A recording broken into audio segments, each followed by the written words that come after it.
I never thought that I will find myself in this dilemma. I am old and in love, but I don't have the courage to tell her. What should I do? David sat at his desk, the hum of the office filling the silence. It was a gray Tuesday afternoon, and the rain drizzled down outside, casting a soft glow through the windows. He glanced at the clock, 3:17 p.m. He'd been watching it tick for the past 10 minutes, but the minutes never seemed to move fast enough. His fingers hovered over the keyboard, but his mind was elsewhere, on her. Always on her. Catherine. She was his manager, his superior, the woman he admired from a distance. Every morning, he watched her walk into the office, a vision of efficiency and grace. She greeted everyone with a polite smile, but it was always brief, always professional. She never once looked at David the way he wished she would. She never lingered, never noticed the way he always kept his distance, a carefully constructed wall of respect, so she wouldn't know just how deeply he felt about her. David had always been a quiet man, the kind who observed the world more than he interacted with it.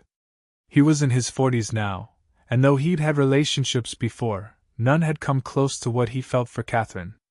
He had worked in the same company for nearly 15 years, and she had been his manager for the last 3.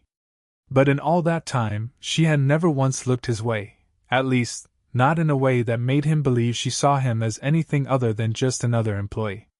His colleagues had no idea. They saw the stoic, composed David, the man who got his work done without complaint, who always followed the rules and never asked for anything more. They saw him as reliable, dependable, but never more than that. To them, David was a part of the background, a fixture in the office, always quietly working. They didn't know how he spent his nights, lying awake in bed, thinking about Catherine, wondering if she ever thought about him, if she ever saw him at all. The elevator dinged, and David's heart skipped a beat. Catherine. She was walking down the hall toward her office, her heels clicking on the tile with a rhythmic precision. David looked up, pretending to focus on his screen as she passed by, but his eyes couldn't help but follow her. He saw the way her hair fell in soft waves over her shoulders, the way she carried herself, so poised, so confident. Everything about her made him ache.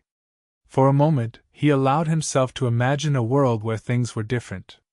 A world where Catherine saw him. Where she didn't walk by without a glance, without even a word. Where she didn't look past him like he was invisible. Where he wasn't just the man who sat in the cubicle 3 desks down, the one who quietly did his job and left at the end of the day, never daring to ask for anything more. He had known it was foolish, this quiet longing he harbored for her.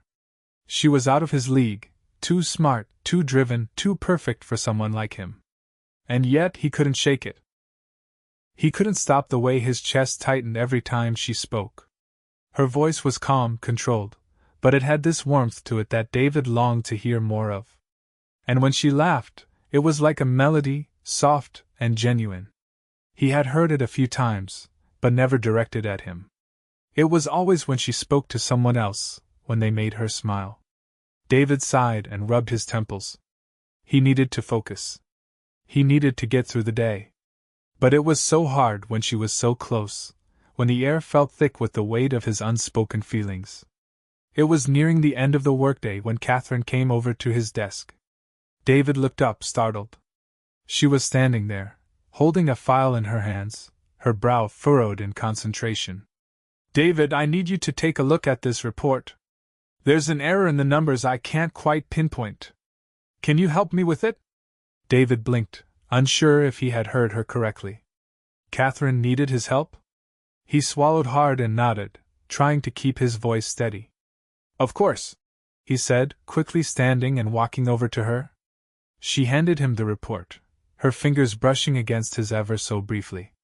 It felt like an electric jolt to his chest, and he forced himself to breathe normally, to remain calm. "Thank you," she said, her smile genuine but still distant.